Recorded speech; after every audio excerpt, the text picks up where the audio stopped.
মেছুনি ও মালিনী। দিন ফুরালো, সন্ধ্যা হলো, রাঙা দিঘির ঘাটে মাছ ধরতে তিন মেছুনির সারাটা দিন কাটে। কাজের শেষে তিন সইতে ধরে ঘরের পথ, বুক দূর দূর আকাশ জুড়ে কালো মেঘের রথ। জেলে পাড়া আসতে দেরি, হঠাৎ বৃষ্টি ঝড়, দূরের পানে ওই দেখা যায় মালিনী সই ঘর। ঝড় বাদলের রাতটুকু আজ কাটিয়ে দেওয়া যাক, দুয়ার খোলো মালিনী সই, দিল তারা হাঁক। মালিনী সই আদর করে শীতল পাটি পেতে, ফুলের ঘরে তিন মেছুনির শয্যা দিল পেতে।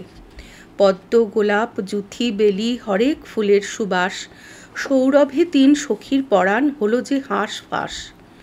বিজাতীয় ঘ্রাণে তাদের ঘুম আসে না মোটে, ভাই আমাদের চেনা গন্ধের মাছের চুবড়ি জোটে। জল ছিটিয়ে মাথার পাশে রেখে যদি দিতুম, তবে যদি পোড়া চোখে আসতো একটু ঘুম। দাওয়ার উপর রাখা ছিল মাছের চুবড়িগুলো, ঘরে এনে সেগুলোতে জল ছিটিয়ে দিল। ফুলের গন্ধ পড়ল ঢাকা, আষ্টে মাছের গন্ধে ভোঁ ভোঁ করে নাক ডাকিয়ে ঘুমোলো আনন্দে। বিষয়ী লোক ভালোবাসে শুধু বিষয়টাকে, গুবড়ে পোকা গোবরেতেই মহা সুখে থাকে। ভাতের হাঁড়ির মধ্যে যদি বিষ্ঠার কীট রাখো, হাঁপিয়ে প্রাণ মরবে যে সে, সইতে পারবে নাকো। মেছুনিদের ঘুম আসে না আষ্টে গন্ধ ছাড়া, আষ্টে গন্ধ বিষয়কর্ম তাতেই ঘোরাফেরা।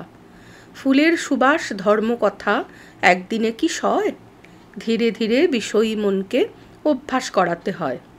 বিষয়ী আর সাধুজনের তফাৎ বোঝাতে শ্রীরামকৃষ্ণের জুড়ি নেই উপমা দিতে। সত্য কথা বলেন ঠাকুর ভারী সহজ করে, কে মেছুনি কে মালিনী বোঝান ঠাড়ে ঠোরে।